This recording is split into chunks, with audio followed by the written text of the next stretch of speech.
We're back to talking about the pandemic. Here's the timeline for the COVID cases in our county. We can see the start at March 2020 when they sent us all home from school, telling us we're going to learn about the new unfamiliar world of distance learning. Then came the summer wave of cases, summer of 2020, trying to figure it out how we can get past this. And then the winter wave of cases before we went back to school in person. And then the next summer wave of 2021, and now we have the largest wave ever.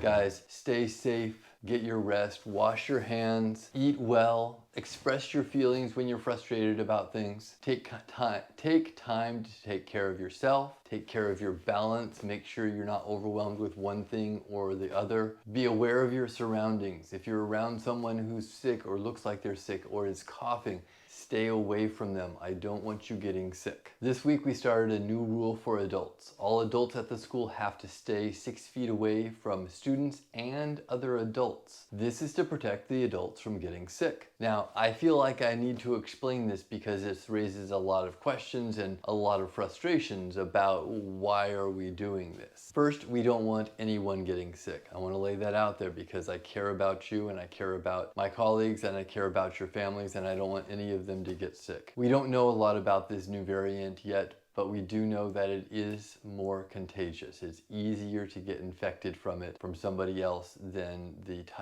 variants that we had before. Infection means you are carrying the virus. You are having the virus in your body. You might be shedding the virus when you cough or you sneeze or you wipe your nose or something like that. Those are infections. Those are viruses that are being spread around, but that might not make you physically ill. You might not have a fever. You might not have a cough. Illness is when you actually have the fever and the cough and things that go with that. So there's two different things. Just because somebody isn't physically ill doesn't mean that they don't have the virus. Illness hits different people differently. Some people get sick and it's just a little sniffle. Other people might have multiple system inflammation. They might go to the hospital. They might die. And we know these different responses are different for lots of different people for lots of different things. I'm sure you know some people that never seem to get sick.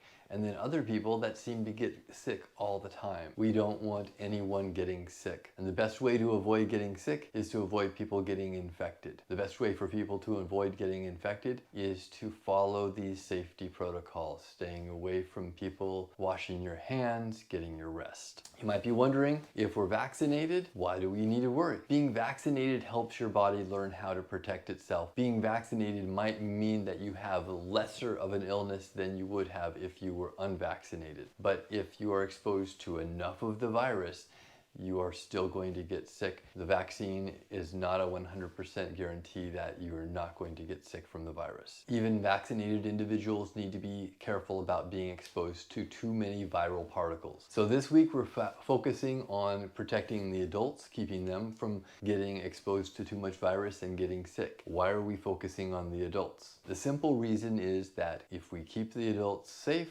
then the schools can stay open. If too many adults can't come in, then we need to find substitute teachers, and substitute teachers are hard to find. If we don't have enough teachers to fill in those classrooms, what's going to happen? I don't know.